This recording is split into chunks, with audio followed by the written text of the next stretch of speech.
चवंदा आहिनि त 100 कुत्ता जॾहिं ॻोठ में मरी वञनि त हिकु कमीनो जनम वठंदो आहे ऐं जॾहिं 100 कमीना मरी वञनि त हिकु दल्लो जनम वठंदो आहे ऐं जॾहिं 100 दल्ला मरी वञनि त कमाल ख़ान जहिड़ो कमीनो किरदारु जनम वठंदो आहे। ज़हर ज़िंदगी ड्रामे में मीरा जे मथां लकुड़ वहाए ज़ोर ज़बरदस्ती सां मानी खाराइण वारे सीन असांजी अखियुनि मां ॻोड़ा ई कढी छॾिया। ज़हर ज़िंदगी ड्रामे में रब्बन जी मीरा जे मथां कमाल ख़ान जो कहर बर्बरियत जो मुज़ाहिरो करे छॾियो।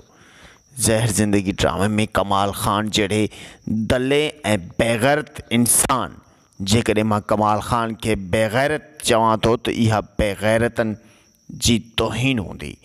कमाल ख़ान त उन्हनि खां बि सवा सेर निकिरी पियो।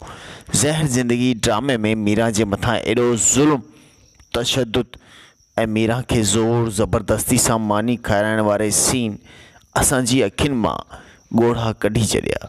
ज़हर ज़िंदगी ड्रामे में ख़बर नाहे त मीरा ऐं रब्बन जे मुक़दर खे एॾो सख़्तु अलाए त कीअं लिखियो वियो आहे।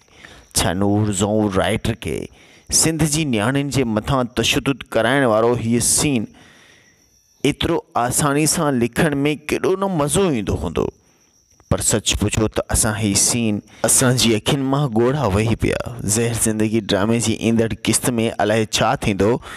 जेकॾहिं मां हिन ड्रामे जो राइटर हुजां हा त कमाल ख़ान जहिड़े बेग़ैरत ऐं दल्ले किरदार खे कंहिं वक़्त ई माराए छॾियां।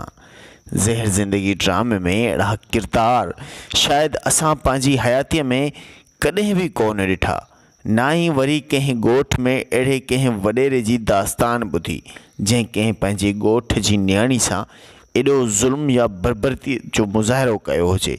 ज़हर ज़िंदगी ड्रामे जी हर एपिसोड जी अपडेट ॾिसण लाइ ॾिसंदा सिर्फ़ु असांजी HD TV खे ऐं पंहिंजो खोड़ सारो ख़्यालु रखंदा। अल्लाह हाफ़िज़।